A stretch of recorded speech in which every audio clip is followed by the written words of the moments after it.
ma näitan pikoo mõõtjate kasutamist. Mul on siin üks selline komplekt, kus on üksikud pikoo mõõtjad. Siis mul on siin selline, nimetatakse frivolitee kamm, kus pikoo pikkus tekib siis vastavalt sellele, millise pii vahelt te niidi läbi panete. Ja siis on mul sellised ise tehtud variandid. See must on spiraalkaustiku tagumine gaas, plastik. Seda on päris hea käeridega lõigata ja saab teha täpselt sellise, nagu vaja on. Ja see praegu mul on küll papist lõigatud, mis ei ole hea lahendus, sest ta ei pea pikalt vastu. Aga see on lõigatud sellisest väikesest niidipoolist, mida müüakse plastikust, et kes tahab ise teha. Nii. Võtan siit.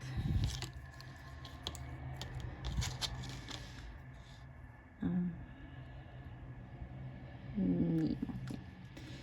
Ma näitan kõigepealt nende üksikute pikoo mõõtjate kasutamist. Ma teen siia kaare alguses, ma teen siia 4 sõlme, siis on natukene pikkust.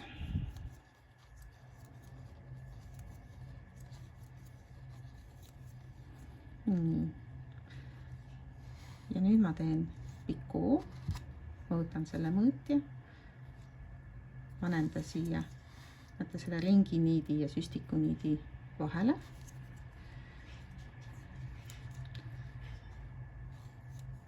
Teen sõlme ja lükkan niidi kokku, näete, siia tekkis väike pikoo. Näitan veel kord.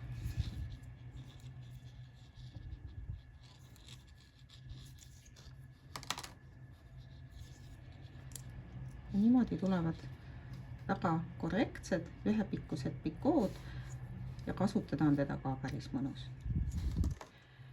Ma juhin tähelepanu sellele, et kui te kasutate seda pikoo mõõtjat niimoodi, vahet ei ole, kas te panete teda niimoodi altpoolt või pealtpoolt siia vahele, siis pikoo, see lõpuks kõrgus on pool seda laiust. Teine variant selle pikoo mõõtja kasutamiseks on niimoodi ristipidi. Sellisel juhul te sätite ta siia ringi või kaareniidi alla ja sõlmite niimoodi siit ringi. Ja sellisel juhul tuleb see pikoo palju pikem, sellepärast, et te kasutate pikoo jaoks kogu seda laiust. Kui muidu tekib poole laiuses, siis nüüd tuleb terve laiuses. Kui mustris on ühepikkuseid pikoosid kõrvuti palju,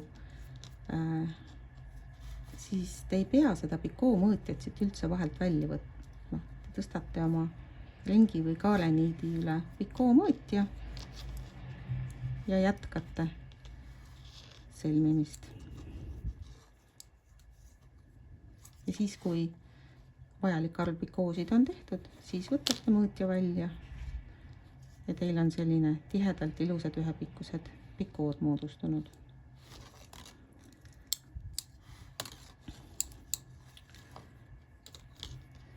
Teen siia paar vahet. Täpselt sama loogika kehtib nende ise tehtud pikoo mõõtjate kasutamisel. Kui ma panen ta niimoodi püsti siia vahele, siis tuleb mul pool seda pikoo mõõtja laiust.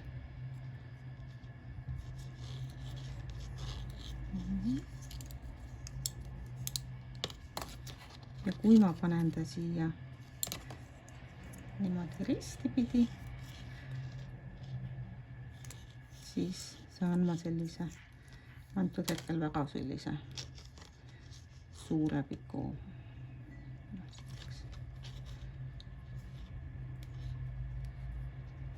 Ja korraks näitan ka selle. Samamoodi panete siia vahele. Teete pikoo, võtate välja ja saate sellise ühesuguse. Nii, ma tegin siia ühe väikese kaare katkestuse väikese ringi näol vahele ja võtan uuesti kaareniidi sõrmedele. Teen siia algusesse ka mõned sõlmed, et muidu on väga tihe.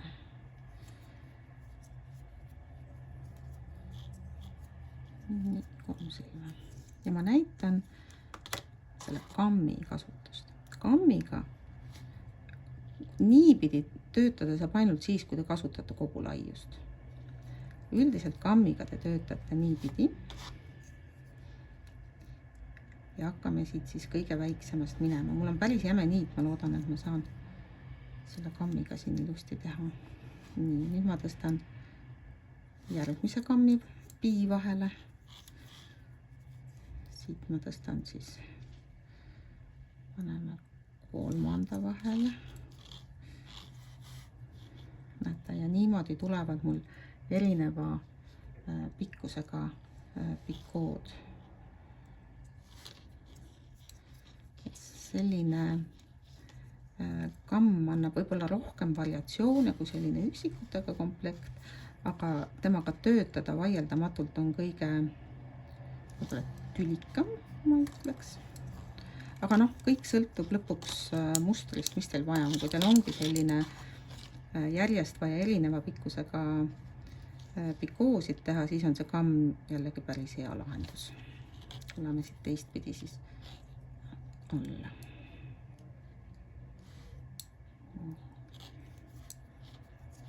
Ja 3. Ja lähme siia.